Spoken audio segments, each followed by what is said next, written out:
Hello, I'm Natalie Becker. Welcome to It's Africa's Time. Today we travel in Mozambique, South Africa and Ethiopia to see how investments by companies large and small can have significant impact on local job creation and the implementation of environmentally sound practices. But first, Gerd Trogeman for the UNDP and Dr. Weber Buru of the Tony Elimela Foundation will give us their insights for Africa's sustainable growth and development. Our current way of doing business is very often unsustainable.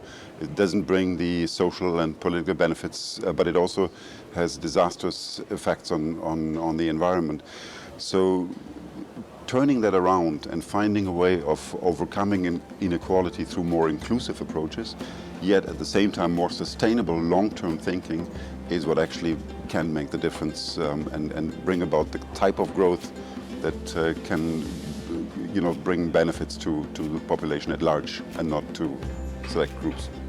It has become a truly global affair to look at development, and the days are over in which you could say that your neighbor's problems are your neighbor's problems. Today, their problems are your problem at the same time, so you better get involved and you better help tackle it. There's a lot of simultaneous conversations going on. There's inclusive markets, there's impact investing, there's shared value.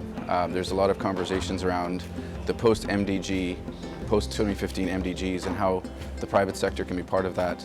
Our founder, Mr. Tony Elimela, has a concept called Afrocapitalism, which is another version of this, which is, again, talking about how the private sector can engage to create both social and economic wealth. But the reality is that all of these conversations ultimately are looking at the same, focusing on the same objective, and that is that we need to rethink how global capital does more than just create economic wealth, but also creates social wealth. We need to find the right sorts of incentives in a positive way, not a negative one, but in a positive way, to get the private sector, the largest corporations in the world, to start thinking about business in an inclusive way. And that's actually the only way that we can make a difference. Otherwise, it will remain small, niche, and it won't have the impact that we need. And I actually think that in Africa, there's a lot of talk about leapfrogging, right? And we've leapfrogged in technology with mobile telecommunications, mobile banking, things like that. But I actually think Africa has an opportunity to leapfrog the capitalist system and to create actually a more socially inclusive capitalist system that becomes the fundamental basis of how Africa develops. In Northern Mozambique, we meet with Lozane Farms, a local seed supplier working together with government and USAID to promote sustainable livelihoods, food security, and environmentally responsible farming in the region.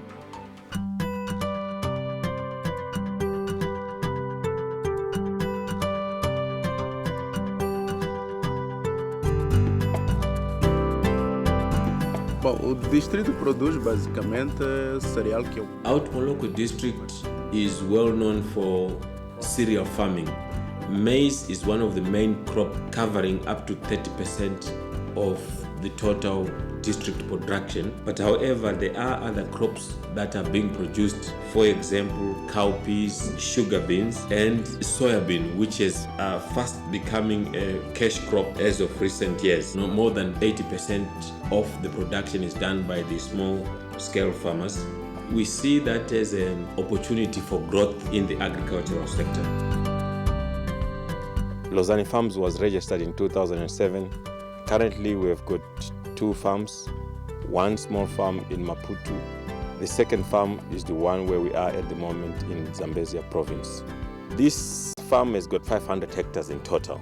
However, of the 500 hectares, we've got plus minus 200 hectares arable. We're producing soya seed, maize seed, cowpea seed, sorghum seed, and pigeon pea seed. Now, off the season, we do horticulture production. We're producing cabbages, tomatoes, and green pepper. ProSavanna is a triangular development program between the Mozambican Ministry of Agriculture, the Brazilian Cooperation Agency, and the Japanese International Cooperation Agency. Its objective is to aid agricultural and rural development of areas along the Nacala corridor, which runs from the port of Nacala to landlocked Malawi. In its initial phase, the fund will benefit 5 companies, whose investments will impact directly on access to new markets and technologies for approximately 2,000 small producers. Neste momento, apenas nós temos. At this experimental phase, we have one company in the district, which is Lozane Farms, that has benefited a loan from the project. Lozane Farms is working with plus minus 425 farmers in the district that are indirectly benefiting from the same financial scheme. In the country, commercial loans, commercial finance interest per year is between 23 to 26%. Now, the ProSavanna project is identifying initiatives in remote areas and giving financial credit at 10% per annum. I would describe small-scale farmers as small business units. Like any other business unit, people go into business to grow, coupled with the fact that it's difficult for these small business units, which is the biggest network in agriculture in the country, to access finance. They face the lack of know-how as a huge challenge for their growth. Currently, there is a huge lack of improved seed. Our main objective is to be a supplier of quality seed throughout the country. I think the moment that the farmers realize that they can make money from a crop, the tendency is to increase their areas so that they can sell more. And that's happening. Eu produzo a soja. I produce soybean, sugar beans, and maize. I got the seed from Lozane Farms on credit basis. As an association, we agreed on the figure that they're going to pay, and they will announce a day that they will come collect the production. And I have witnessed some growth. I did manage to construct my house, and I also have a bank account. I also have managed to buy animals like goats, pig, and chicken. I intend to increase the area that I'm working on so that I can get more use than I'm getting now. Maior.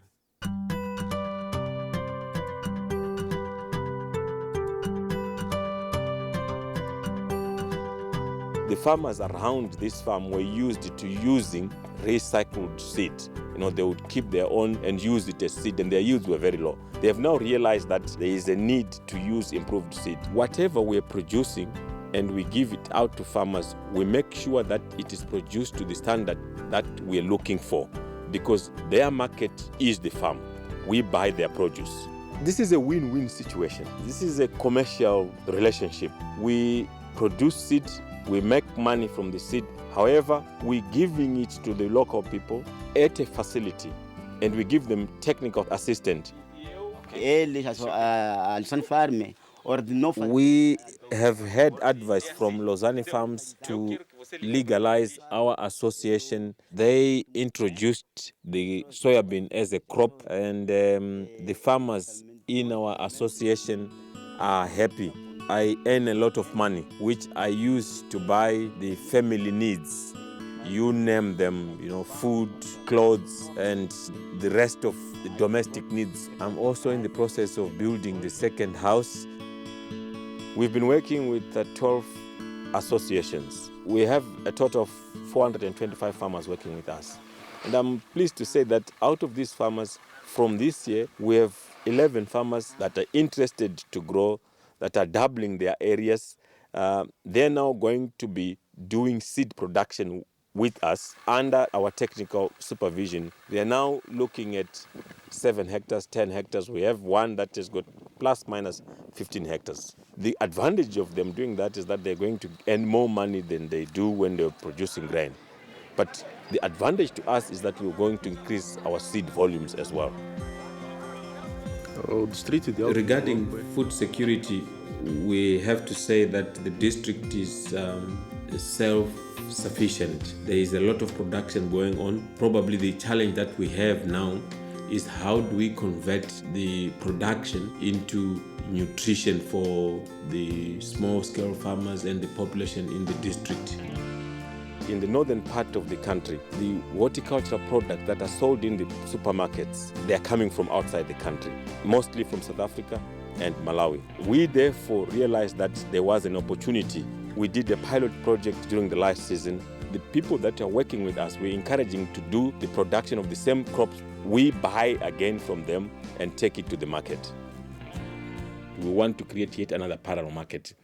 Now, the idea is to to get farmers in their production areas to be processing soybeans in different products. The demand for the soya that they are growing is going to grow because it's going to be consumed locally. We will get small manual solar-powered processing machines that we're going to distribute on credit basis to the farmer groups that we have. After 25 years of assistance to the Mozambican agricultural and private sectors, North American agency USAID launched AgriFuturo, which works at strengthening agricultural value chains. AgriFuturo is the main development partner for the Lozane Farms soya processing project. The programs that were being supported before were programs that were related to food security. With new challenges of the present millennium, USAID is focused on programs that look at the markets through value-added initiatives in production. One of the objectives is to increase the income of the producers and the rural families. Lozane Farms is a company that, according to USAID classification, they refer it as a cluster, a company that provides services regarding to input supplies as well as purchase of production from the smallholder farmers. USAID is looking at strengthening the relationship with Lozane Farms, also in the establishment of a seed processing plant to allow Lozane Farms to supply improved soybean seeds and other crop varieties in the region. We're going to have our development partners like AgriFuturo, ITA, involved in the training of those farmer groups on the processing. The first one is soya milk, second one soya cooking oil, and the third one the soya meal for making porridge. This is where we want to have our development partners coming in and do a lot of promotion, because it's something that can be affordable at rural level, and it substitutes very well the normal porridges, and it's very rich in protein. We believe by processing the soybean into different soya products, in as much as we're increasing money to the farmers, we're also solving nutrition problems. Mozambique has been underexplored as far as agriculture is concerned. The tropical climates and the fertile soils that we have in Mozambique, coupled with the fact that it has got a very large extension of the sea and many ports that can be used, puts it in a better position to be the potential big producer of food in Southern Africa.